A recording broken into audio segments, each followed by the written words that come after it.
అందరికీ నమస్తే. గరం గరం వార్తలకు స్వాగతం. నేను వచ్చేసిన ఎప్పటిలెక్కనే షానా వార్తలు పట్టుకొచ్చిన. ఆలస్యం చేయకుండా చూద్దాం, కానీ ముందుగాల హెడ్లైన్స్ చూద్దాం పారి.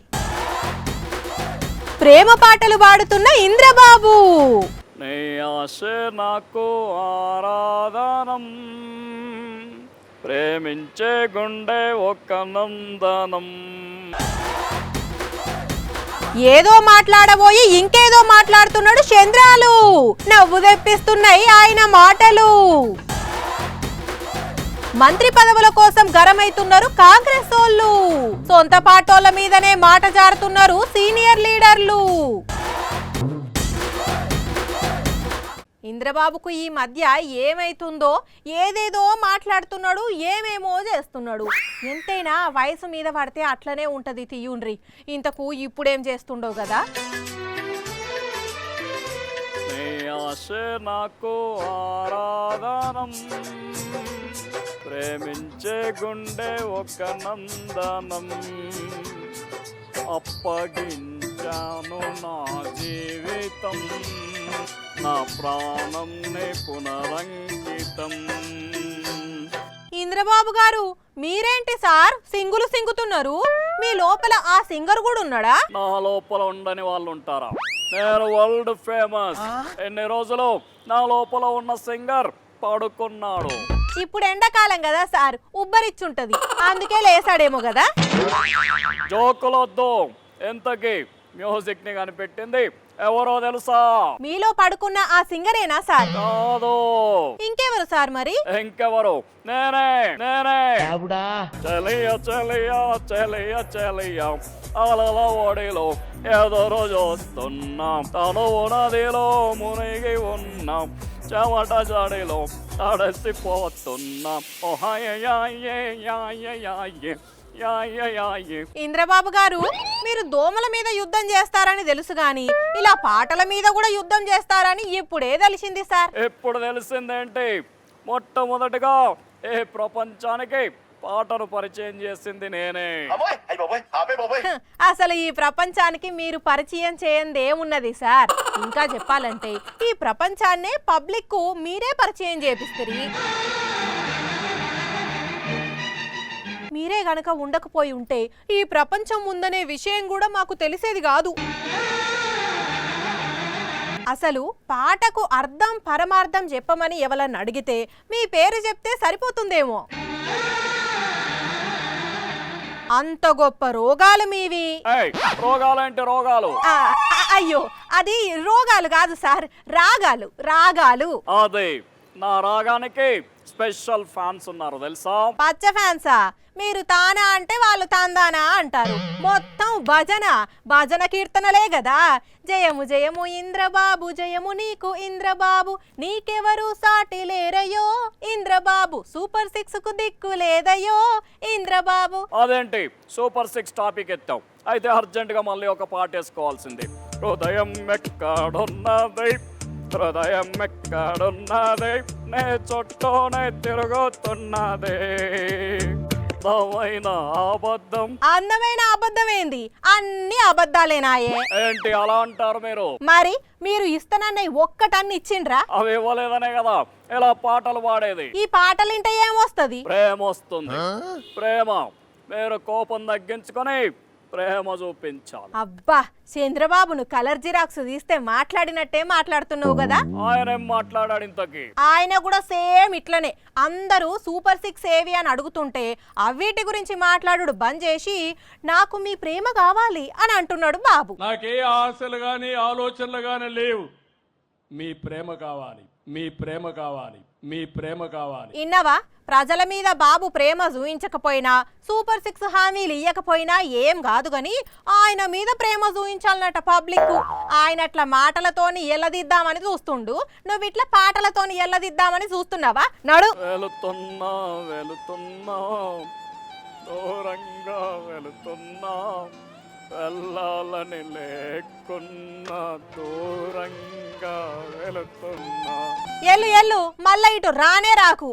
అయినా ఇప్పుడు వెళ్ళకపోయినా కొన్ని రోజులైతే ఎట్లా వెళ్ళాల్సిందే. ఈ చంద్రబాబుకు ఏమైంది? ఒకసారి ఓటి మాట్లాడతాడు, ఇంకోసారి ఇంకోటి మాట్లాడతాడు. ఇలానే మనం వినుకుంటూ వెళ్తే ఇంకా ఫ్యూచర్లో ఇలాంటి మాటలు ఎన్నెన్ని వినాల్సి వస్తుందో. ఆగో మళ్ళేమేందుల్లా చంద్రబాబు మళ్ళే మాట్లాడిండు అంటారా? వినుండ్రి, మీకే తెలుస్తుంది. నా చరిత్రలో ఎప్పుడూ చూడనటువంటి రాజకీయం 14-19లో చూసా. 14-19లో చూసా. ఏంటి బాబు అన్న? 14-19లో చూసా. 2014-19 అప్పుడు సీఎం ఎవరబ్బా? చంద్రబాబే అంటే ఓష్నిక తసాలకుండా ఓటి మాట్లాడిండు కదా బాబు. అయ్యో పాపం చక్కగా మతికుంటలేదు కావచ్చు. అందుకే 2014-2019లో ఆయనే అధికారంలో ఉన్నాడు, ఆయనే సీఎం అన్న ముచ్చటను కూడా మర్చిపోయి ఆ టైంలో చూసిన రాజకీయాలను ఎప్పుడూ నేను చూడలేదు అని వేరేటోళ్ళను బదనాం చేసేటట్టు మాట్లాడే ప్రయత్నం చేసిండు. కానీ ఇంతలే పక్క పొంటోళ్ళు ఆ టైంలో అధికారంలో ఉన్నది మనమే సార్ అని అందించిన ఓలే. అంటే అది ఇట్లా అది ఇది అని నీళ్లు నమిలి అటెంక మళ్ళా కవర్ చేసి చెప్పిండు. మరి బాబు ఇట్లా ఓటి మాట్లాడుతుండు అంటే ఇది దేనికి సంకేతం అనుకోవచ్చు అంటారు పబ్లిక్? తెలంగాణ కాంగ్రెస్ పార్టీలా ఎప్పుడు 2 ప్రాబ్లమ్స్. కొందరు లీడర్లు జిల్లాలలో తిట్టుకుంటే కొందరు లీడర్లు మంత్రి పదవుల కోసం తిట్టుకుంటారు. జిల్లాలలో తిట్టుకునే లీడర్లతోని నో ప్రాబ్లం, కానీ మంత్రి పదవి కోసం తిట్టుకునేటోళ్ళతోని మళ్ళా 2 ప్రాబ్లమ్స్. మంత్రి పదవికి పోటీకి వచ్చే లీడర్లను చిన్న మాటో పెద్ద మాటో అంటే నో ప్రాబ్లం, కానీ వేరే లీడర్లను అంటేనే మళ్ళా 2 ప్రాబ్లమ్స్. తిట్లు పడ్డోళ్ళు గమ్మునుంటే నో ప్రాబ్లం, కానీ గొంతెత్తినోళ్ళను చూసి ఇంకొకరు గొంతెత్తితేనే మళ్ళా 2 ప్రాబ్లమ్స్. ఇంతకు ఏమైంది అంజలి? పంచాది ఏంది అంటే కాంగ్రెస్ పార్టీల మంత్రి పదవుల పంచాది. తెలంగాణ కాంగ్రెస్ పార్టీల మంత్రి పదవుల లడాయి సూయిమంటే నాకో బూరే అన్నట్టే ఉన్నదుల్లో.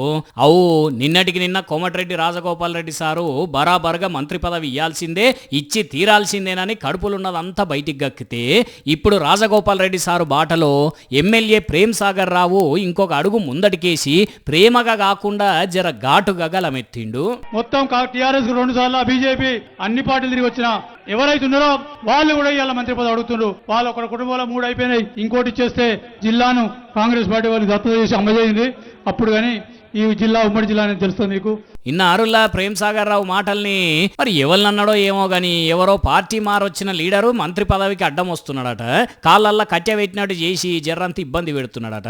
ఇక మీ ఇష్టం, మీరు గనక ఆయనకు మంత్రి పదవి ఇస్తే ఏకంగా ఉమ్మడి ఆదిలాబాద్ జిల్లాకే అన్యాయం చేసిన వాళ్ళు అవుతారు. 10 ఏళ్ళు కాంగ్రెస్ పార్టీని కాపాడిన నాకు అప్పట్లోనే మాట ఇచ్చిండ్రు, ఇంద్రవెల్లిలో మీటింగ్ పెట్టి తెలంగాణ కాంగ్రెస్ పార్టీ పవర్ను చూపెట్టిన ఆనుకొచ్చిండు, ఇచ్చిన మాట ప్రకారం మంత్రి పదవి ఇయ్యాల్సిందేనని కుండబద్దలు కొట్టిండు.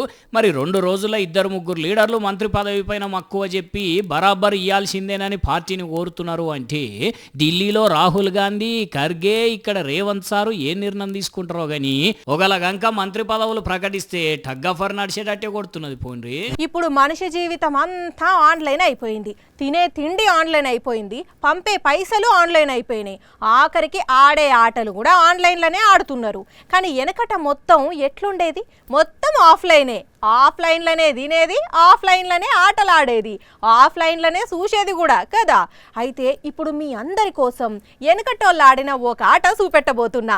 Ready? 1, 2, 3 start. Wow, super super super. ముందుగల ఊరి పెద్ద మనుషులే రంగంలోకి దిగబోతున్నారు. చప్పట్లు కొట్టండి. ఇడిదికి నిలబడ్డ తాత, నువ్వైతే పైలం లేపండి. అయిపోయింది. ఏమైంది తాత?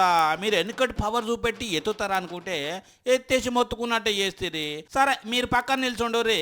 ఇప్పుడు యూత్ పిల్లలు కండలు తిరిగిన వాళ్ళు వస్తారు. అన్నా నువ్వే వచ్చాయి. కొడుకా, ఏం బలం పో, అంత లావు రాయిని ఉత్తిగానే లేవట్టి పైకి చూపెట్టిండు. మరి ఆ కండలు చూడరాదు రే ఎట్లున్నాయో, అందుకనే ఎత్తిండు. ఇప్పుడు ఇంకో అన్నా, వాటే బలం పో, చూడబోతుంటే వచ్చే సంవత్సరానికి 2 చేతులతోని 2 ఎత్తే తట్టే కొడుతున్నాడు. రెడీ? ఇప్పుడు ఇంకో అన్నా, వాయమ్మో ఒకళ్ళని మించొకళ్ళు ఎత్తుతున్నారు కదా. బడే బాయ్, ఇప్పుడు నువ్వు రాయిగా. స్టాండ్ వేసిన బండిని తీసేందుకు ఇంట్లోకి బండిని తోలుకపోతే అందుకే తనలాడుతుంటారు ఒక్కొక్కరు. అసలు 100 కిలోల బరువున రాళ్ళని ఎత్తిండ్రా అంటే మామూలు బలం కాదు, మామూలు ప్రాక్టీస్ కాదు అన్నది. విజయనగరం జిల్లా జావంలో జరిగిన పోటీలు ఇవి. పగడాలమ్మ తల్లి జాతర సందర్భంగా ఊరోళ్ళంతా కలిసి ఇట్లా పోటీలు పెట్టుకుంటుంటే వీళ్ళ పవర్ ఎందుకు చూపెట్టిరు ఇట్లా. కానీ వెనకటి రోజులున్న ఆటను మళ్ళోసారి గుర్తు చేసిండ్రంటే మీరు సూపర్ అన్నలు. ఓ జనాలు మీరైతే ఇటువంటి ప్రాక్టీస్ చేయకుండా సుమి, వాళ్ళంటే ప్రాక్టీస్ చేసిర్రు కండబలం గల వాళ్ళు.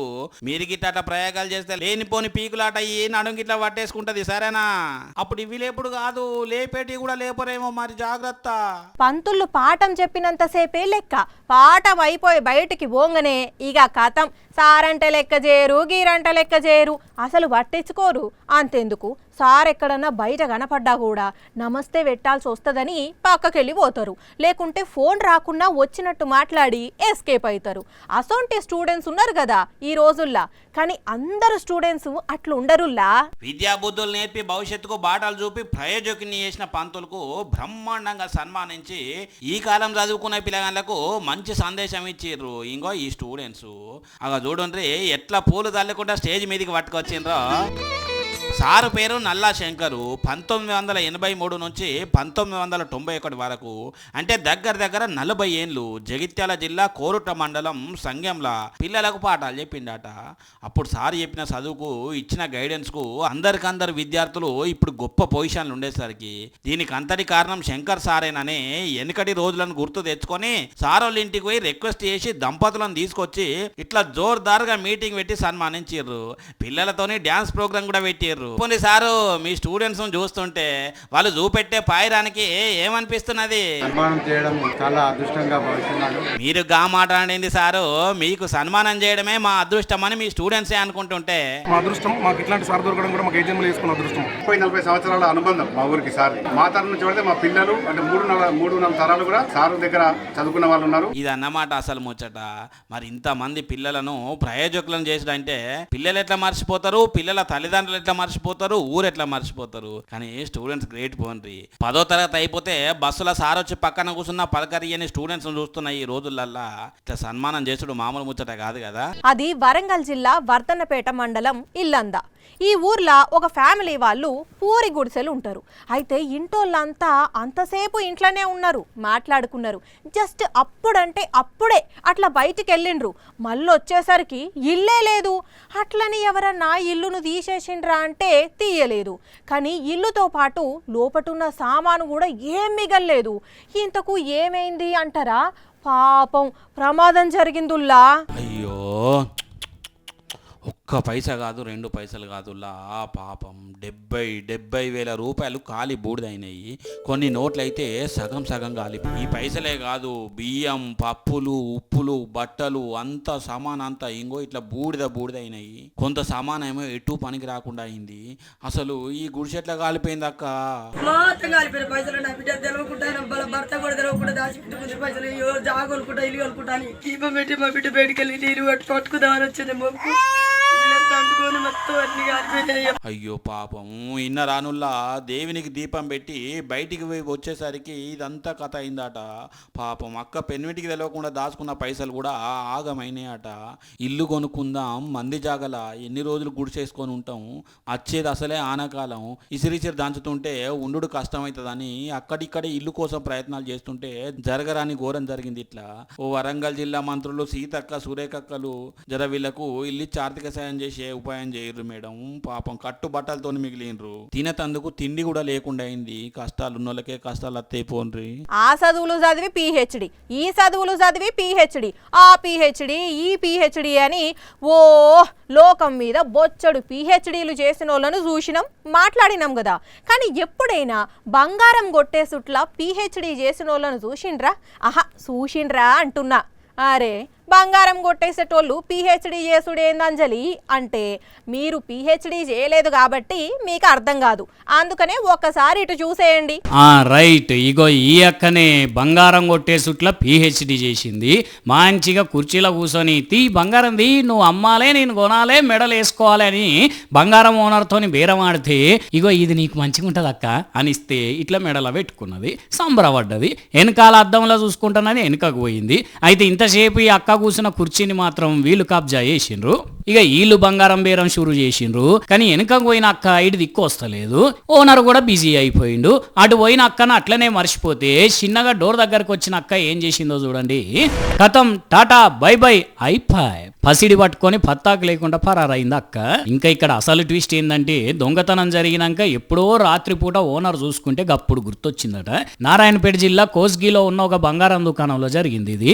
పోలీసులు కేసు రాసుకొని విచారణ అయితే చేస్తున్నారట. కానీ అయినా ఎక్కడికి పోతుంది, మంచిగా సీసీ కెమెరాలో రికార్డ్ అయిందిగా, ఇవాళ రేపట్లనే పట్టుకుంటారు. కానీ అక్క మామూలు తెలివి గలది కాదు పోండ్రి. బంగారం ఓనర్ కండ్ల ముంగైతే మెడల బంగారం వేసుకొని 2 లక్షల రూపాయల సొమ్ము ఎత్తుకపోయిందంటే చూడండి ఎంత తమాషా చేసిందో. ఇగో ఇట్లుంటది బంగారం అంటే కొందరు అక్కలకు పాయిరం. మీరైతే జాగ్రత్త బంగారం దుకాణందారులు. ఇక ఇవి మరి ఇయాల్టి గరం గరం వార్తలు. మళ్ళీ రేపు ఇదే టైంకి ఇట్లనే మస్తు వార్తలతోని కలుసుకుందాం. అప్పటిదాకా చూస్తూనే ఉండండి సాక్షి టీవీ. టైం యాదుకున్నది కదా, రాత్రి 8:30కి మళ్ళీ పొద్దుగాల 8:30కి ఉంటాం మరి.